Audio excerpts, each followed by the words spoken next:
Good morning guys, मैं स्वागत करता हूं आपके अपने परिवार एग्जाम्पल में। तो दोस्तों सुबह और मैं आपके सामने लेकर के आ गया हूं वोकैबुलरी धमाका। जैसा कि आप लोग जानते हैं कि आपकी क्लास ये डेली सुबह 5:30 बजे होती है।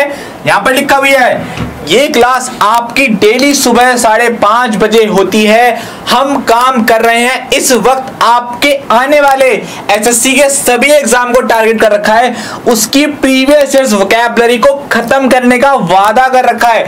तो सारी चीजों को यहां पर हम करा रहे हैं, सिनोनियम, एंटोनियम, ईडियम, हर एक चीज को आपके साथ लेकर के चल रहे हैं। आपकी आज क्लास नंबर 152 या 153 है, थोड़ा सा कंफ्यूजन है मुझे। लगभग आपकी 150 के आसपास क्लास हो चुकी है। अगर आपने क्लास नहीं देखी है तो प्लेलिस्ट में जाइए, सभी क्लास को चेक कीजिए, बहुत फायदा होगा आपका अगर आपने हर एक क्लास कवर कर लेती है ना। तो आप एक बात याद रखिए कि आप लोग 2 से 3 क्लास डेली कीजिए, क्योंकि अगर आप 2 से 3 कर पाते हैं तो आप पैरेलल आ जाएंगे सभी बच्चों के जो करंटली साथ चल रहे हैं इस क्लास के। तो आप ऐसा कीजिए, बहुत यकीनन फायदा होगा, बहुत मजा आएगा। चलिए अपनी बात को शुरू करते हैं। जैसे कि यहाँ लिखा हुआ है कि लर्न इडियम्स विद इमेजेस। तो आज हम इडियम एंड फ्रेजेस करने वाले हैं। इमेज आपके सामने रखूंगा, थोड़ा आपको माइंड लगाना पड़ेगा, फिर आपके सामने इडियम आएगा। तो हमारा माइंड पिक्चर्स में सोचता है, तो आपको पिक्चर्स के थ्रू इडियम को याद करने में काफी आसानी होगी और मजा भी आएगा। सर पहला इमेज लगा देंगे, कैसे करेंगे? ओके, तो जैसा कि आप सभी के सामने यहाँ पर पहला इमेज आ चुका है। आपके सामने पहला इमेज है जॉनी लीवर साहब का। जैसा कि सभी लोग जानते हैं, बड़े ही प्रसिद्ध कलाकार हैं, बड़े ही फेमस कलाकार हैं। इन्होंने ये साबित करके दिखा दिया है इंडस्ट्री में कि आपको बड़ा बनने के लिए बहुत ज्यादा ब्यूटीफुल, आप बहुत ज्यादा ब्यूटीफुल ना हो, ऐसा जरूरी नहीं है।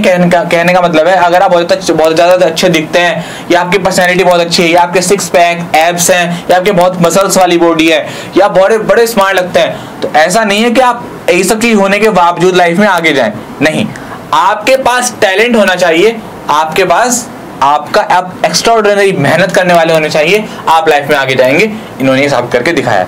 सर इसका क्वेश्चन लगाएंगे, चीजें हमारे सामने बिल्कुल क्लियर हो जाएंगी। ओके, तो जैसा कि आप सभी के सामने अंडरलाइन पार्ट ईडियम और फ्रेजेस का दे रखा है। कह रहा है यहाँ पर कि beauty is only skin deep, है ना। यानी क्या है कि जो आपकी ब्यूटी है, यहाँ पर कह रहा है beauty is only skin dip.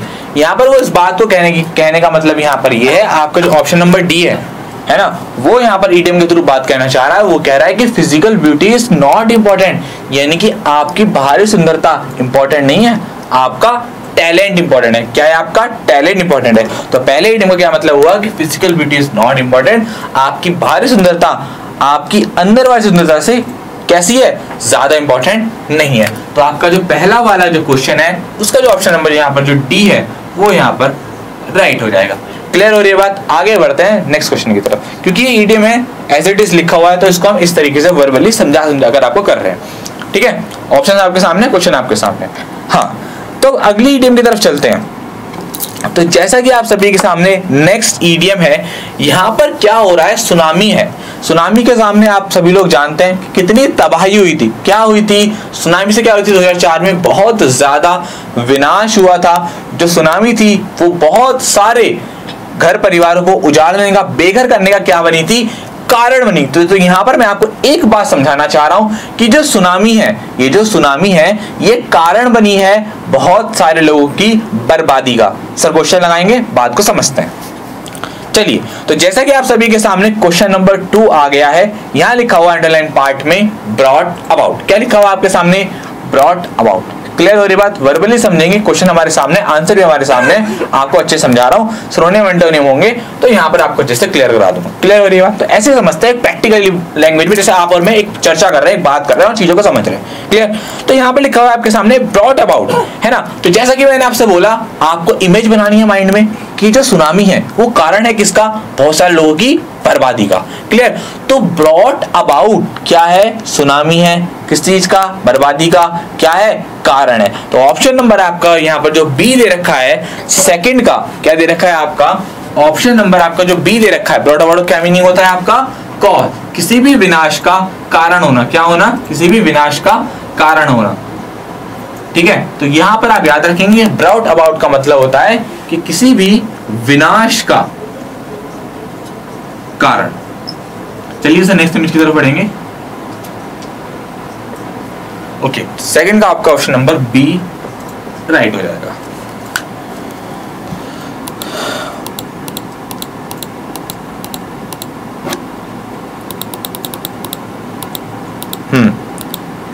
तो जैसा कि आपके सामने क्वेश्चन नंबर 3 यहां पर आ चुका है।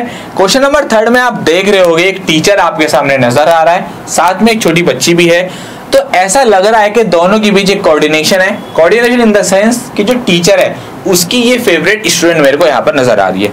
तो आप इस चीज से याद रखेंगे, आप लोग भी किसी ना किसी टीचर के फेवरेट रहे होंगे, है ना, जरूर रहे होंगे। तो आप जब किसी भी पर्सन के फेवरेट होते हैं तो आपको वहां किस ईडियम से रिप्रेजेंट किया जाता है, इसके ऊपर हम बात करते हैं। सर क्वेश्चन लगाएंगे, सर बताएंगे यहाँ पर। ओके, तो क्वेश्चन नंबर 3 आपके सामने है, अंडरलाइन पार्ट में लिखा हुआ है ब्लू आइड बॉयज। क्या लिखा हुआ है आपके सामने? ब्लू आई बॉयज। क्लियर हो रही बात? तो याद रखेंगे कि ब्लू आई बॉयज का यहाँ जो मीनिंग है, ब्लू आई बॉय का यहाँ पर जो मीनिंग है, वो उसका मतलब क्या होता है? आपका फेवरेट होना। जब कोई भी किसी का फेवरेट होता है, सपोज करो क्या आप जो है वो अपने माँ बाप के कैसे हैं? फेवरेट है। तो आप क्या है? You are blue eye boy of your parents. आप अपने क्या है? पेरेंट्स से कैसे हैं? ब्लू आई बॉयज है। तो जब कोई किसी का फेवरेट होता है तो वहां पर हम जो है ईडियम यूज करते हैं आपका ब्लू आई बॉयज। तो राइट आंसर हमारा क्या हो जाएगा? Option number D. क्या हो जाएगा आपका? फेवरेट्स। क्लियर हो रही है बात? Sir next image.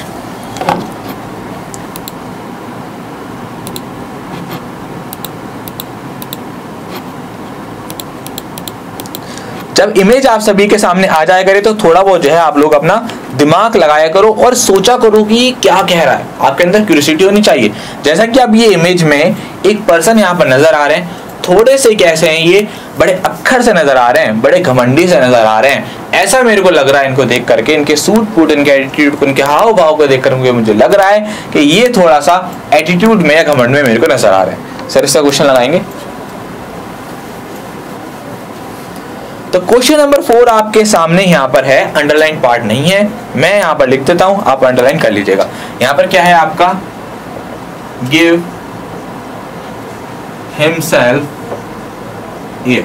ठीक है, गिव हिमसेल्फ एयर जो है आपका यहाँ पर अंडरलाइन पार्ट है, जिसका आपका क्या मीनिंग होता है? गिव हिमसेल्फ एयर्स का प्रिटेंड्स टू बी, यानी कि कुछ घमंड दिखाना, कुछ एरोगेंट सा होना, घमंडी टाइप का होना। कैसा होना?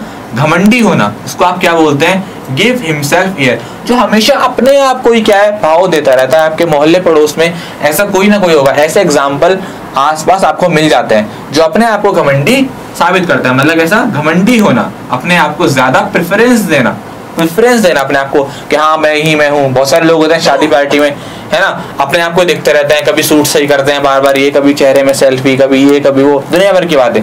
तो क्या अपने आप को प्रेफरेंस देते हैं। तो वहां पर आपका रीडिंग यूज होता है, वो कहता है give himself the air. Next image की तरफ बढ़ेंगे सर।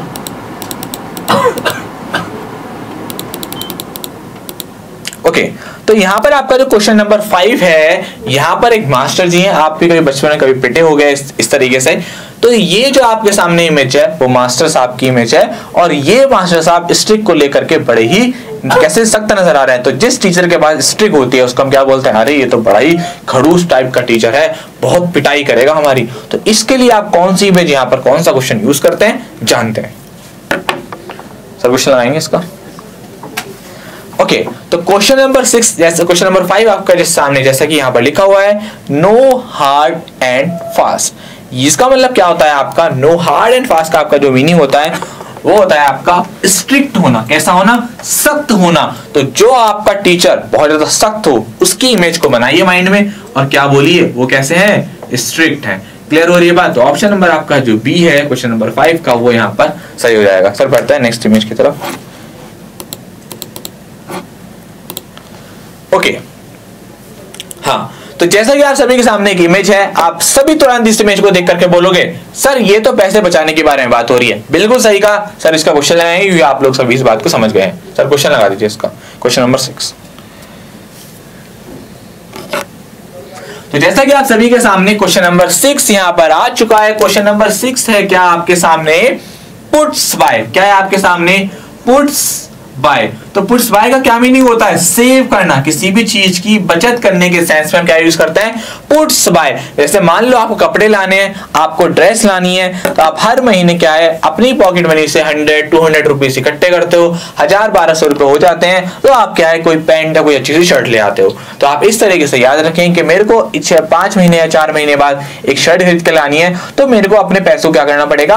पुट्स बाय करना पड़ेगा। आप इस तरीके से याद कीजिए, मजा आएगा। Sir next image. ओके, तो नेक्स्ट में जैसा कि आपके सभी के सामने एक पर्सन ने ऐसे किसी भी बुक को से दबा रखा है। जब भी आप किसी भी चीज को छुपाते हैं, किसी से हाइड करते हैं, तो आप हमेशा इस तरीके से चीजों को अपना फोल्ड कर लेते हैं कि भाई मैं तो ये किसी को नहीं दिखाने वाला। समझ में आ रही है बात? तो चीजों को छुपाने के लिए आपके सामने इमेज है। सर ईडीएम लगाएंगे, पूरी बात को पूरा जानते हैं। ओके, तो जैसा कि आप सभी के सामने यहाँ पर क्वेश्चन नंबर 7 आ चुका है। यहाँ पर लिखा हुआ है स्वेप्ट अंडर द कारपेट। मान लो कारपेट है, उसके अंदर आपने किसी को स्वेप कर दिया है, तो यहाँ पर क्या किस चीज के बारे में बात हो रही है? किसी भी चीज को छुपाने की बात हो रही है। तो ऑप्शन नंबर 7, क्वेश्चन नंबर 7 का आपका ऑप्शन नंबर ए यहाँ पर आपका राइट हो जाएगा। क्या है, क्या लिखा हुआ है यहाँ पर? केप हिडन, किसी भी चीज को छुपाना, हाइड करना। ठीक है, बढ़ते हैं सर नेक्स्ट इमेज।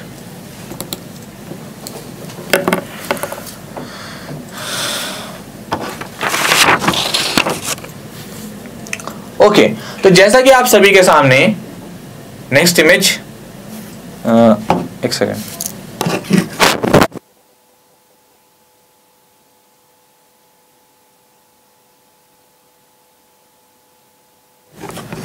हाँ, तो जैसा कि आप सभी के सामने एक इमेज है। इमेज में क्या हो रहा है? एक पर्सन है, वो कैसा हो रहा है? भागता हुआ नजर आ रहा है। क्या हो रहा है? बच करके पुलिस की जेल से तारों से कूद करके कैसा हो रहा है? भाग रहा है। सर इसका क्वेश्चन लगाएंगे, जानेंगे पूरी बात। Question number 8। हाँ, तो जैसे कि आप सभी के सामने यहाँ पर क्वेश्चन आ चुका है। क्वेश्चन नंबर 8 आपके सामने है। क्वेश्चन नंबर 8 क्या है यहाँ पर? To show a clean pair of heels. Heel से याद करना कि चप्पल पहन करके आप लोग भाग जाते हो, तो वहां से आपको हिंट मिल जाएगा इस वाले इडियम में। बाकी अब इमेज से याद रखिए। इसका मतलब क्या होता है आपका? टू एस्केप, कहीं से बच निकलना। क्या होता है? कहीं से बच निकलना। तो आपका क्वेश्चन नंबर 8 का ये आपका यहाँ पर राइट आंसर हो जाएगा। सर नेक्स्ट इमेज लगाएंगे। ओके, तो क्वेश्चन नंबर 9 आपका इसके जो इमेज है उसकी इमेज आपके सामने आ चुकी है। जैसा कि आप सभी लोग देख रहे हैं कि एक पर्सन है, वो क्या कर रहा है? किसी चीज को बार बार अंदर खजाने के लिए वो क्या कर रहा है? गुफा में खोजता जा रहा है, उसको ढूंढ रहा है। उससे क्या कर रहा है? मेहनत कर रहा है। तो क्या कर रहा है? पूरी जान लगा रहा है, आकाश पताल एक कर रहा है खजाने को ढूंढने के लिए। क्लियर हो रही है बात? तो बड़ी मेहनत कर रहा है। सर इसका इमेज लगाएंगे, क्वेश्चन लगाएंगे, समझाएंगे।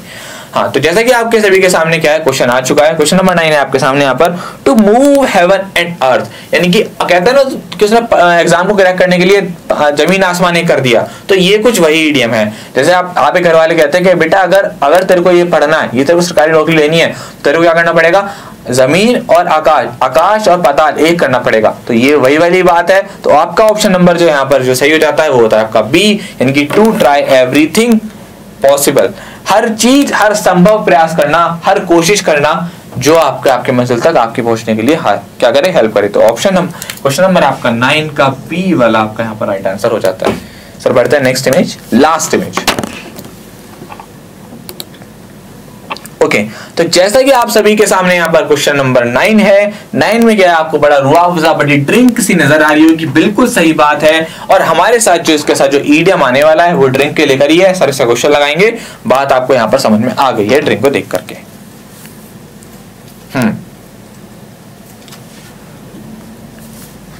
अच्छा, तो क्वेश्चन नंबर 10 यहाँ पर हमारे सामने आ गया है। Wet his whistle.